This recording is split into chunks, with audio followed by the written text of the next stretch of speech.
Hi, everybody. Hi, Can you hear everyone. me? Whew. Wow, I'm a bit Awesome. nervous. Yeah, so thanks everyone for joining us today and listening to our talk. And my name is Iona Nguyễn, and I'm very happy to be here with my teammate Claire Thorn. And yeah, we brought some piece of Vietnamese games here for you to see. All right. Whew. Okay, so we live in a world when board games are no longer just for entertainment. They are becoming a powerful way to share identity, history, and heritage. And while fantasy worlds dominate the market, something really interesting happening. Players are actively searching for games that feel real, games rooted in authentic cultures. So today we want to talk Oh, about bringing cultures into board games. We will explore how cultures can be meaningfully brought into board games, not just as decoration, but as true design foundation. And we will also explore, like global examples, define practical design approaches, and then study a case study from Vietnam, our hometown. Awesome. So, why cultural games matter? Let me ask you a quick question. How many of you have played a game that made you feel connected to a country or a culture you had never visited? Raise your hand. Yes, yes, thank you. You say, so you play it, you feel it. Right. So cultural games do more than just teaching facts. They are true cultural ambassadors. They cross borders, they invite curiosity, and allow people to experience a new world or new cultures they had never visited. As designers, publishers, and gamers, we have a unique opportunity to help cultures connect through the simple act of playing.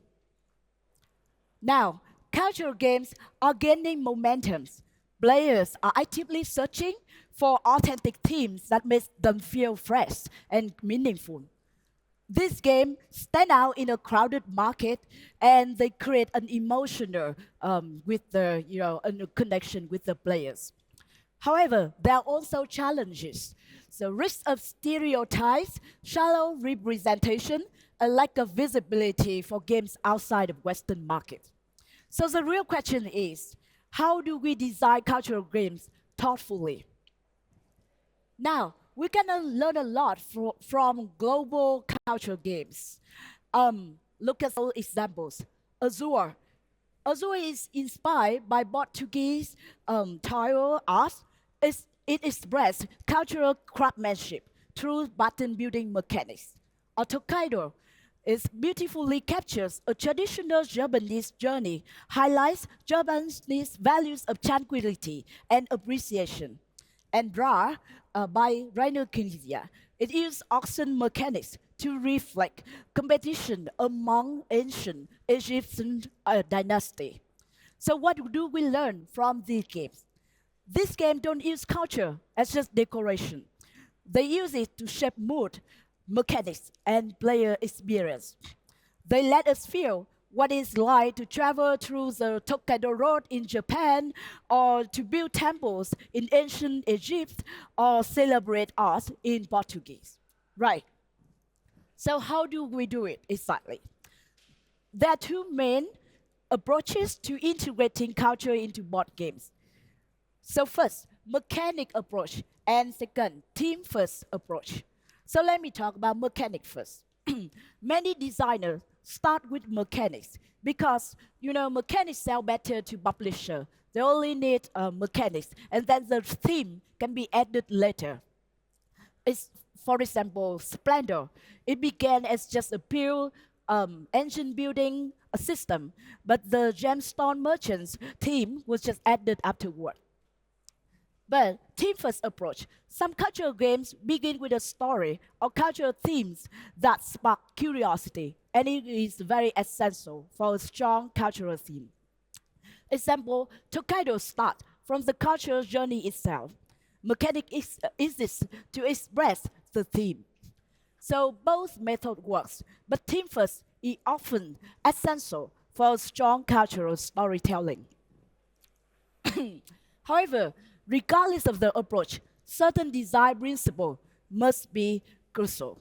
So the design must balance authenticity with accessibility. It must stay true to cultural roots while making the game understandable to everybody, like global. This requires deep research and respect, often by engaging with community members or cultural experts. Designers must also integrate theme with mechanics so that the action player takes in the game makes them feel like they are truly living the world or the culture of the game.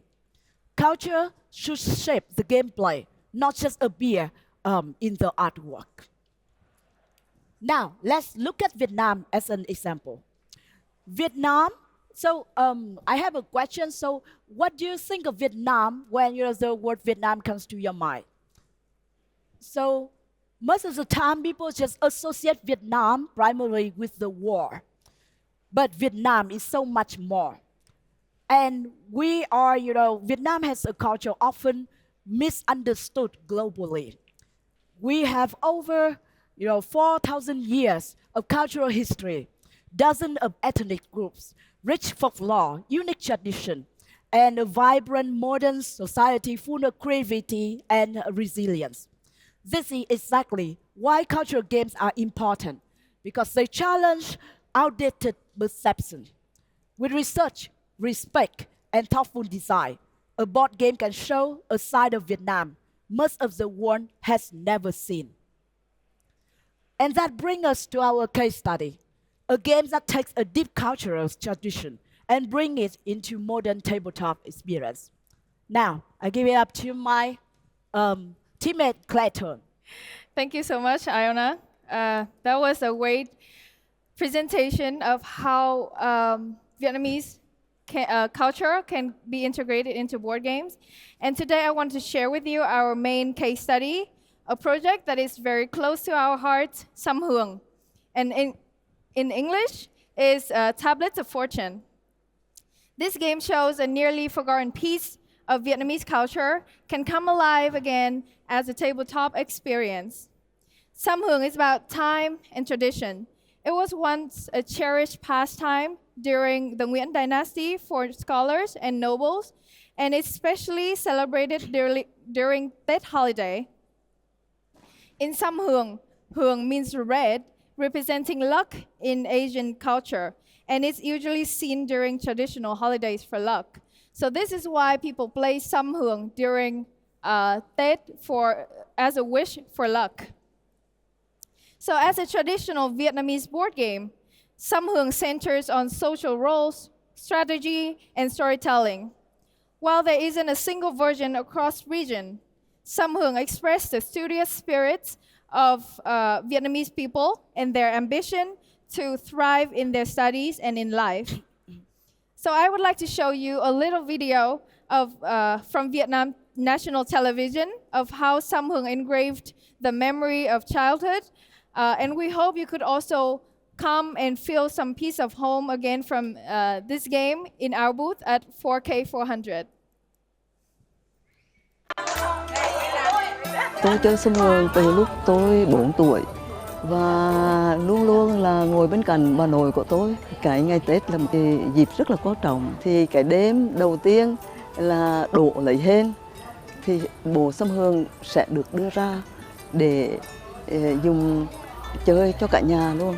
Và cái bộ Xăm Hường nó phản ảnh lại cái tư tưởng, cái nếp sống, cái giấc mơ của những người trí thức, những người đi học ngày trước. Làm thế nào mình trở thành một ông trạng nguyên. Mọi người đều muốn được vinh quang, được vinh danh là ông trạng của gia tộc, của đất nước. So, as you can see here, the white version is the original one from the Nguyễn dynasty. And you can see here on the stage and in the screen, the newest version. To get this new version, Mr. Lý Quý Phúc, a very close friend of mine, and the lead designer of the new Xăm Hường, spent a year researching and perfecting it in many different ways. Phúc plays a lot of game a lot of board games when he attended interior design school in Italy. And he had an idea to bring board games as gifts in Vietnam. So as a board game player and history culture enthusiast, he first interacted with Xăm Hường when he saw a member of his family, who is also from the royal blood, play this game. It was so interesting, it clicked instantly of how Xăm Hường can be a potential way to tell a story of the past, which is why he decided to bring it into modern tabletop game. There are many traditional Vietnamese folk games that share the similar mechanic with one or more folk games from other Asian countries. However, after more than 3 years of researching, Phúc team has not found any game that is quite like Xăm Hường. And that uniqueness is one of the most remarkable aspects of the game. The original Xăm Hường include tablets from different levels of education, as you can see here, the lowest and up to higher. Starting from baccalaureate, and the highest is the top scholar, and the dice. The game Xăm Hường is just dice roll. Take the corresponding tablets and win. It's just a plain luck-based game. And the funny thing in the game is that for all the other titles, you can win it through rolling dice, but the highest title could be passed from one person to another. This showcases a very dark side, well, not very, just a dark side of examination in the past. In Vietnam, we have a saying, học tài thi phận, which means in English, is no matter how hard you try or practice, your fate will decide your result. This sounds devastating. Lý Quý Phúc has made a decision to make the game more modern and include a bit of strategy with some added cards. These cards give the sense to the player that they could decide their own fate. Also, a modern look into examination traditions. You can decide your own fate in many ways, as long as you fight for it. There's a careful balance of luck and strategy. Dice introduce variability, but players influence outcomes through where they place their cards. The design is still very accessible and engaging for newcomers. It's a bridge between intuitive play and meaningful cultural engagement. Phúc have worked together with Mr. Phan Thanh Nam, a top Vietnamese artist and history researcher. His art is a conclusion of years of research for patterns and shapes from different dynasties in Vietnamese history.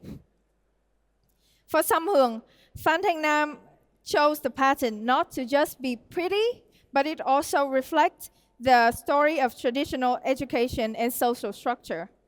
So you can see here in the picture, the lowest title is on your left side, has the most simple outfits and patterns and no hat. And the higher you go, the more complex the design is, and with the more complex the hat is. This is how people from the Nguyễn dynasty dress based on their titles.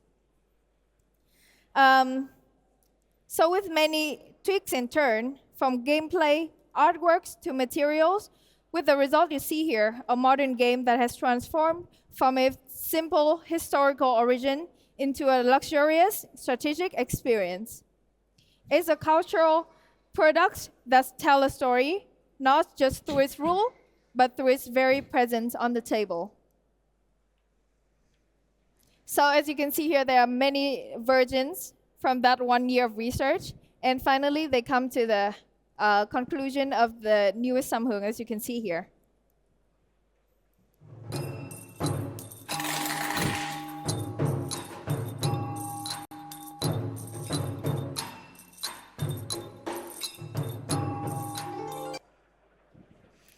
Yep.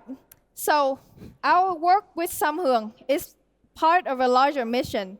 The Road to Essen competition, a Vietnamese board game design competition, has been a phenomenal success in our community.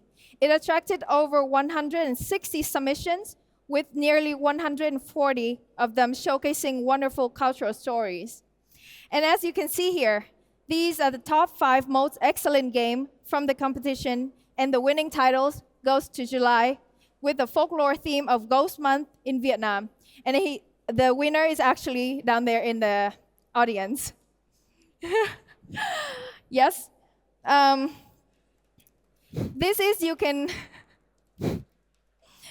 So you can come and try this game at our booth at 4K400.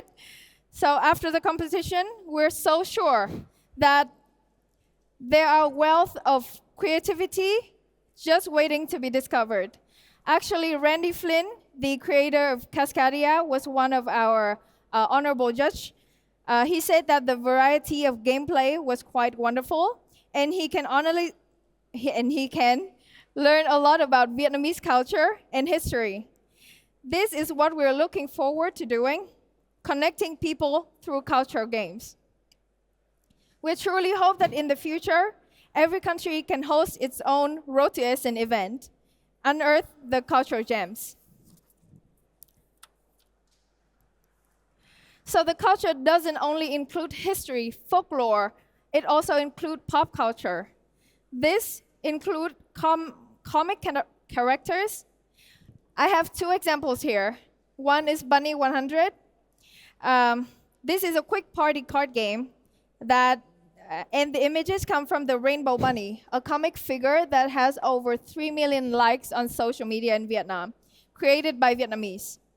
Rainbow Bunny released a short movie on every Lunar New Year that reflects a lot of life's aspect of people in the south of Vietnam.